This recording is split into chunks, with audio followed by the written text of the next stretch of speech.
What's up, everyone? Jose back again. And so from the last video, I know we said that we're obviously going to be leaving sometime in the morning, and we're probably an hour past Nacogdoches. We're just stopping, checking the trailer, make sure everything's good. We're having a little connection problem, so we're just checking that, make sure everything's fine, just cleaning the connector and stuff, making sure everything's good and stuff like that. We don't have a blown fuse and stuff, but for the most part, everything's going good. We got about another 7 hours or so before we reach our destination, so hopefully we don't catch any rain going over there, since we are in the open trailer, and we don't want the new car to get wet and stuff. So for the most part, everything's going good. Yeah.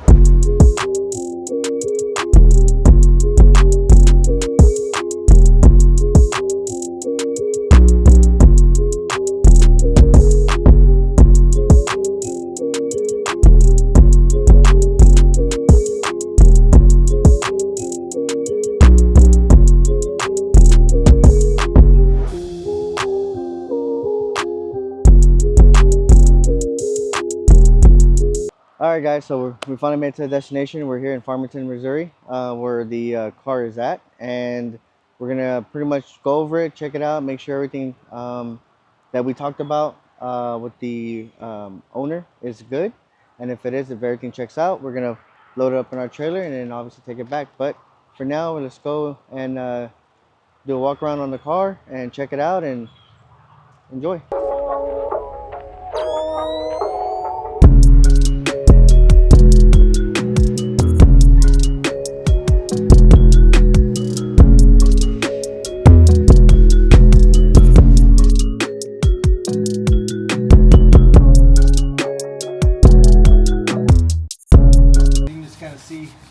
How tight it is, you know, and over there, you know, the paper still falls through it. It's not rub. But it probably originated. Whenever you told me where you're from and your shop and stuff, like I followed it. I knew the name as soon as you said it. I got you. And that's super cool, man. So yeah, it's so cool to like see it going to a good home and somewhere that's gonna go to get finished. Because I mean, I was building it. I mean, $100,000 car. You know what I mean? No, for sure. I mean, and a lot of people don't understand that, like, you know, doing something like this from scratch, like, you know, it takes a lot of time and it takes for sure a lot of money. Especially if you take it to like an actual chassis shop and everything else. I mean, they're gonna. I mean, you know how it is. They're gonna sit there and nickel and dime you every single. I paid a chassis shop one time to build me like this much exhaust, and it was $1,100.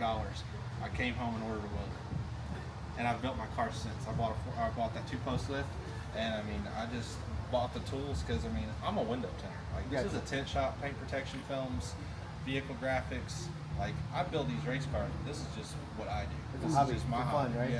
Yeah. Like our guys, you know, like somebody needs something.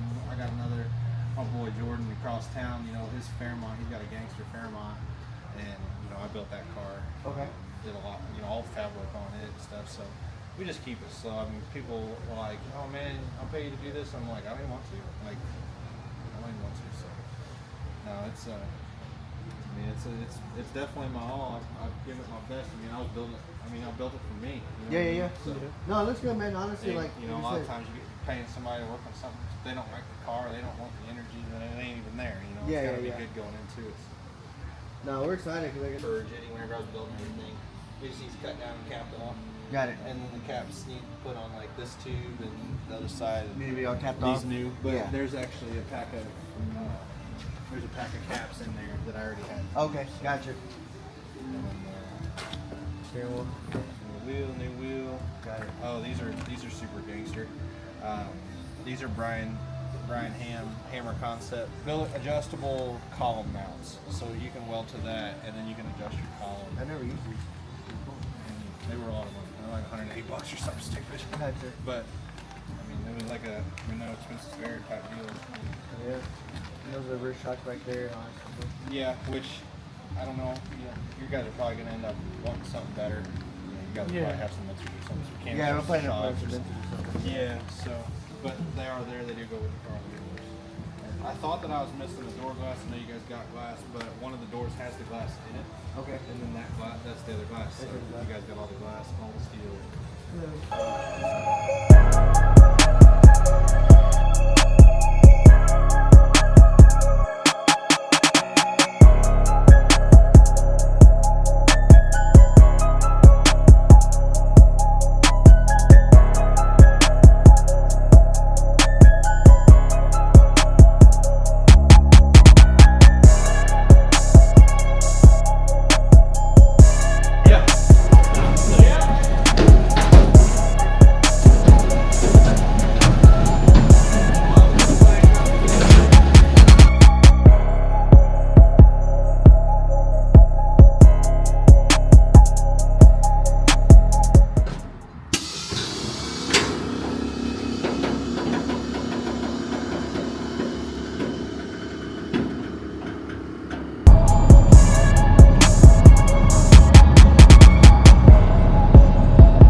All right, everyone. So as you can see, we got the car, how it looked, how the cage was.